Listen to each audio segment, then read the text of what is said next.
Okay, so she this is chapter 3, by the way. She ran. Oh, I should have made it in chapters. That's what I'll do from now on. I'll make it in chapters. So, um, where was I? Right. Katerina Ivanova, she ran to Peter Petrovich and she was like, "Help me! You remember my father's hospitality? My father used to host you and stuff. We used to take care of you." She made that up. That never actually happened. Evidence of which is right here on page 386, second paragraph of chapter 3. He says to her, Peter Petrovich says to Katerina Ivanova, your papa, as you are well aware, and I had not the honor of knowing, and I do not intend to take part in your everlasting squabbles with Amalia, and I've come here to speak of my own affairs, and I want a word with your stepdaughter, Sophia, also Sonia. So then Katerina, she was stunned because she truly believed that Peter Petrovich and her father were friends, but they weren't. They really weren't. And so then he walks over to Sophia, and this is what he said. Mm. He said, um, immediately after your visit, I found that 100 ruble note was missing from my table in the room of my friend, Mr. Andrei Semyonovich. If in any way you know and will tell us where it is now, I assure you on my word of honor, and call present to witnesses that matter that shall end here. In the opposite case, I shall be compared to he'll call the cops basically. If she doesn't tell them where the money is, he'll call the cops. And she was like, "What the fuck? I don't know what you're talking about. I never took your money." So that goes on for a while, and he goes on to say, "I invited you through Mr. Andrei Semyonovich solely in order to discuss with you the hopeless and destitute position of your relative, Katerina. See, he's rubbing it in her face that, oh yeah, you're poor, you're poor, you're poor." And, um, yeah. Then I took a 10 ruble note from the table and handed it to you by the way of first installment on my part for the benefit of your relative. This was what he was talking about, that he was going to try to get her pension. Mr. Andrei Semyonovich saw this. Then I accompanied you to the door. After which, being left alone with Mr. Lebezniatnikov, which is Andrei Semyonovich, then he and I went out, and as I came back, I realized that the money was missing. So basically, you stole the money. And she was like, "Dude, no, I didn't steal your money. I totally didn't steal your money."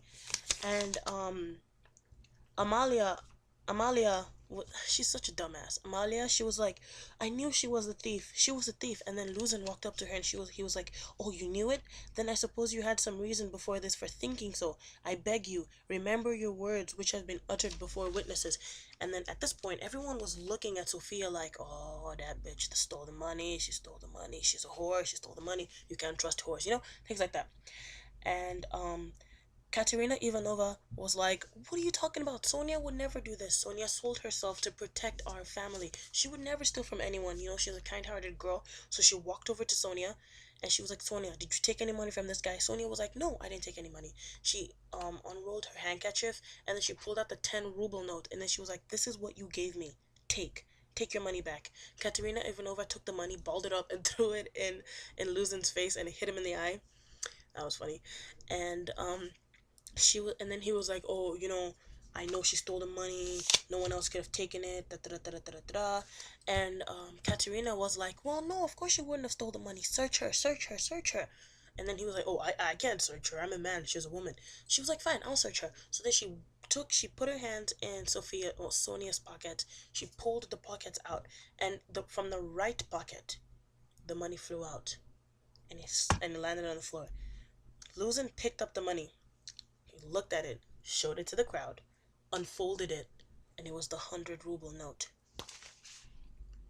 And then she was like, "No," and Sonia was like, "No, it wasn't I. I didn't take it." Which is true. She didn't take it. And and Katerina Ivanova was like, "I believe you. I know you didn't take it. I know you wouldn't do something like that." Listen. Listen to what Katerina Ivanova says about Sonia. She said, "She'd sell her last rag, she'd go barefoot to help you if you needed it. That's what she is. She has the yellow passport because my children were starving and she sold herself for us." And also remember that all this is going on during Marmeladov's memorial dinner. It's kind of ironic. He's the cause that Sonia is in that situation. He's the cause, and all this is coming to light in his memorial dinner. Hmm. Um, and then she was crying. Katerina Ivanova was crying. She was like, "You guys, please, believe me." I'm trying to look for any special effect here. She was like, "Please, you guys have to believe me." Blah blah blah blah blah. And then Luzin was like, "Oh, I know you didn't do it, Katerina, but Sonia did it. She did it. Why did you do it? I'm prepared to forgive you because I'm such a good man. But you have to tell me why you did it. But I'll forgive you because I'm such a good man." He kept pointing out the fact that, "Oh yes, I'm a, I'm benevolent towards humanity and oh, oh, my. And that's basically it. And the whole time, Peter Petrovich knew that Raskolnikov was there. He knew. And so then, out of nowhere, you heard a voice in the doorway, and then, oh god, my foot is falling asleep. Hold on. And then, it was Andrei Semyonovich. He was like, "You, I know what you're doing. I saw you put that 100 ruble note in her. Hold on a minute." He was like, "I saw you give her that 100 ruble note. So don't act like she tried to steal it." And then Luzin was like, "What are you talking about? You're lying. And then he was like, "No, I knew. I saw you. I know exactly what you did. I saw that you took it." And he was like, "Oh no, no, no, no, no. I don't know. You're crazy. You're drunk. Ha ha ha." Semyonovich, Andrei was like, "No, I saw you. I saw you. You're trying to frame this girl. Why are you trying to frame this girl?" So basically, it came out that Luzin was trying to frame Sonia, and and then Raskolnikov came from the shadows. He was like, "I know why." So then he told the story about how he was supposed to be married to Donia, and how that didn't work out. So, and then like the whole reason was because, remember, he Luzin wrote a letter to his mom and was like, "Oh yeah, he was giving money to prostitutes."